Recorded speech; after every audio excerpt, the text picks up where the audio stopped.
अस्सलाम वालेकुम। Topic 5 partnership liquidation and dissolution चल रहा था एंड क्वेश्चन नंबर 9 जो इसका कंप्लीट हो गया था। अब हम क्वेश्चन नंबर 10 देखते हैं।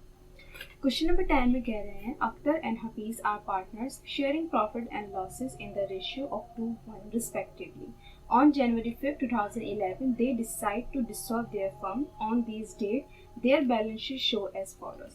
अख्तर एंड हफीज़ जो थे वो पार्टनर्स थे। उनका प्रॉफिट एंड लॉस जो शेयरिंग मतलब प्रॉफिट एंड लॉस जो अपने आप में डिस्ट्रीब्यूट करते थे वो इस रेशियो के अकॉर्डिंग करते थे। 5 जनवरी 2011 को वो डिसाइड करते हैं कि पार्टनरशिप डिसॉल्व हो जाए मतलब ख़त्म हो जाए। और किस डेट पे, जिस डेट पे जो है ये डेट जो दी हुई है मतलब जिस डेट की यहाँ पे बैलेंस शीट शो है उसी डेट पे जो है ये डिसाइड करते हैं कि अपनी पार्टनरशिप को ख़त्म कर देते हैं। एसेट्स इक्विटीज़ जो है वो ये शो हो रही है, कैश है इनके पास, मर्चेंडाइज इन्वेंट्री है, सप्लाईज है, फिक्स एसेट्स भी हैं। इक्विटी साइड पे अकाउंट पेबल, नोट्स पेबल, दो तरह की लायबिलिटी है इनके पास एंड दो तरह के मतलब दो कैपिटल हैं अख्तर एंड हफीज़ के। The partners realized rupees 90,000 from the sales of assets except cash. The partners realized rupees 90,000 from the sales of assets except cash and paid the liabilities in full. Partners ने realise किया कि 90,000 के जो वो assets को cell कर दें। ठीक है, 90,000 की सेल्स कर रहे हैं एसेट एक्सेप्ट कैश, कैश को हटा के। ठीक है, मतलब इनके पास एसेट साइड पे क्या क्या था, कैश था, मर्चेंडाइज इन्वेंट्री थी, सप्लाईज थी एंड फिक्स एसेट्स भी थे। तो ये तीन एसेट जो उन्होंने सेल कर दी हैं और कैश को छोड़ दिया। और ये जो तीन एसेट हैं ये 90,000 के सेल हुए हैं। ठीक है, एंड पे द लायबिलिटीज इन फुल। और इनके पास जितनी भी लायबिलिटीज थी वो पे कर दी गई हैं full. Required make necessary entries in journal relating to the liquidation of the firm till final settlement of accounts of the liabilities and payments of partners. necessary entries बनानी जर्नल में लिक्विडेशन से सारी रिलेटेड हो। मतलब liquidation से क्या क्या related होती है एंट्रीज, एसेट सेल होता है, लायबिलिटीज पे ऑफ होती हैं, फिर उसका जो रियलाइजेशन वगैरह होता है वो डिस्ट्रीब्यूट किया जाता है। फिर अगर किसी पार्टनर को किसी भी अमाउंट की नीड होती है तो डिफिशियंसी की एंट्री बनती है एंड लास्ट में अवेलेबल कैश की बनती है जो ये घर लेकर जा रहे होते हैं कैश। तो ये सारी एंट्रीज हमें किसमें बनानी, जर्नल एंट्रीज में। सबसे पहले जर्नल एंट्रीज के लिए कॉलम्स ड्रॉ करेंगे। ये हमने पूरा कॉलम्स ड्रॉ कर लिया है। ठीक है, सो हमने यहाँ पे कॉलम्स ड्रॉ कर लिए जर्नल एंट्रीज के लिए। फर्स्ट एंट्री जो बनती है वो सोल्ड एसेट्स की बनती है। यहाँ पे जो एसेट्स थे वो तीन थे, मर्चेंडाइज थी, सप्लाईज थी एंड फिक्स एसेट्स था। कैश को इन्होंने छोड़ दिया था कि कैश सेल नहीं कर रहे हैं, ये तीन एसेट जो सेल हो रहे हैं। एसेट सेल होके कहाँ जाते हैं, क्रेडिट साइड पे। Merchandise inventory, supplies and fix asset अपनी रियल वैल्यू के साथ आते हैं। ठीक है, जो बैलेंस शीट में गिवन होती है। Merchandise 40,000, supplies 50,000 and fix asset 1,50,000। Debit side पे कैश आता है, जो सोल्ड एसेट जो होते हैं उनके बदले में आता है। तो यहाँ पर जो सोल्ड हुए थे एसेट्स वो 90,000 के थे। सो इनके पास 90,000 का कैश आया था। अब अगर देखा जाए तो 1,50,000 एंड ये 50,000 ये हो गया 2 लाख और 2,40,000 हो गई है। तो 2,40,000 के टोटल एसेट्स थे लेकिन कैश इनके पास आया है 90,000। तो यहाँ पर अगर देखा जाए तो 2,40,000 के जो है वो एसेट्स थे लेकिन गए कितने में, 90,000 के। तो 1,50,000 का लॉस हुआ है। और लॉस कहाँ आता है, डेबिट साइड पे। किस नाम से, रियलाइजेशन अकाउंट के नाम से। यहाँ पे रियलाइजेशन अकाउंट डेबिट साइड पर आ जाएगा 1,50,000 से। कभी भी सोल्ड एसेट्स पे लॉस होगा तो रियलाइजेशन अकाउंट डेबिट साइड पर आएगा।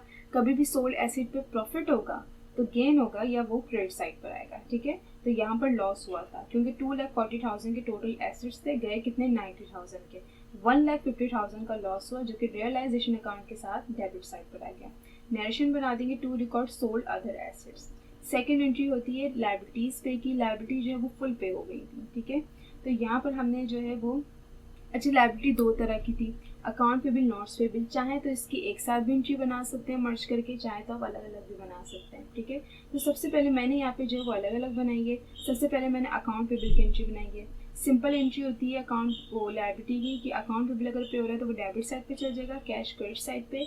अकाउंट पेबल था 50,000 का जो कि फुल पे हो गया, 50,000 टू रिकॉर्ड पे टू क्रेडिटर्स। फिर नेक्स्ट जो लायबिलिटी थी वो नोट्स पेबल की थी। नोट्स पेबल की मैंने यहाँ पे थर्ड एंट्री अलग बनाई है। ठीक है, ये है notes payable debit, cash credit. Notes payable आपके पास 10,000 का था, 10,000 से एंट्री पास कर देंगे टू रिकॉर्ड पे नोट्स पेबल। ठीक है, लायबिलिटी की चाहें आप अलग अलग भी बना लें, जैसे अगर 2 तरह की लायबिलिटी है तो आप अलग अलग बना लें, या आप मर्ज करके बना सकते हैं। मर्ज करके किस तरीके से बनेगी कि अकाउंट पेबल, नोट्स पेबल दोनों आपने डेबिट साइड पे लिख देना है। अकाउंट पेबल के सामने अकाउंट पेबल की वैल्यू लिख दिएगा, नोट्स पेबल के सामने नोट्स पेबल की वैल्यू लिख दिएगा, और फिर कैश जो क्रेडिट होगा वो मिला के होगा कि अकाउंट पेबल और नोट्स पेबल मिलके कितने के थे। तो यहाँ पर अगर देखा जाए तो अकाउंट पेबल 50,000 का था एंड नोट्स पेबल 10,000 का था, तो टोटल कितना हो गया ये 60,000 का कैश गया। जैसे कि मर्ज करके जो आप एंट्री बनाएंगे इस तरीके से मैं आपको बता देती हूँ कि जैसे कि 2 यहाँ पर लायबिलिटी थी, अकाउंट पेबल था और नोट्स पेबल था। मैंने यहाँ पे आप लोग को अलग अलग करके बताई कि अगर आप लोग बिल्कुल सेपरेटली बनाना चाहते हैं, जैसे 2 तरह की लायबिलिटी हैं, सेपरेटली बनाना चाहते हैं, तो अकाउंट पेबल किस तरीके से बन जाएगी, नोट्स पेबल किस तरीके से बन जाएगी। अगर हम मर्ज करके बनाएं, क्योंकि मर्ज करके कोई नंबर वगैरह नहीं करते, ये आप लोग की मर्जी पे डिपेंड करता है कि आप किसी भी तरीके से बना लें। सो अकाउंट पेबल जो था वो 50,000 का था एंड नोट्स पेबल जो था वो 10,000 का था। कभी भी लायबिलिटी पे हो रही होगी या क्लोज हो रही होगी तो वो डेबिट साइड पे चल जाएगी, ठीक है। तो अकाउंट पे भी नोट्स पेबल पे हो रहा है तो डेबिट साइड पे चल गया, बदले में कैश जा रहा है, कैश मिला कर आएगा 50, 10, 60,000, 60,000 का कैश गया। नरेशन पास कर देंगे टू रिकॉर्ड, यहाँ पर आप लिखेंगे नरेशन कि टू रिकॉर्ड पे लायबिलिटीज। इस तरीके से आप मर्ज करके बना सकते हैं। ये डेबिट हो गया, ये क्रेडिट पोस्टिंग रेफरेंस है, कॉलम हो जाएगा पर्टिकुलर, यहाँ पे डेट वगैरह या सीरियल नंबर। सो आप लोग अगर मर्ज करके बनाना चाहें तो इस तरीके से बनेगी, ठीक है, कि दोनों लायबिलिटी डेबिट साइड पे चल गई। कैश जो है वो मिक्स मतलब टोटल करके आएगा कि 50,000 का अकाउंट पेबल के लिए कैश गया, नोट्स पेबल के लिए 10,000 का कैश गया, तो टोटल जो लायबिलिटीज के लिए कैश क्रेडिट हुआ वो 60,000 का हुआ, ठीक है। और अगर आप लोग मर्ज करके वो सेपरेटली बनाना चाहें तो आप इस तरीके से बना सकते हैं। ये हो गया आपकी लायबिलिटीज की एंट्री। इसके बाद जो है वो कोई किसी भी पेमेंट की जो है यहाँ पर नहीं मतलब दिखाई दे रहा है कि कोई पेमेंट नहीं हुई है, बस सोल्ड हुए हैं अदर एसेट, जी सोल्ड हुए हैं अदर एसेट्स एंड पे लायबिलिटीज। अब इसके बाद क्या होगा, रियलाइजेशन जो होता है प्रॉफिट या मतलब लॉस में वो डिस्ट्रीब्यूट किया जाता है पार्टनर्स में।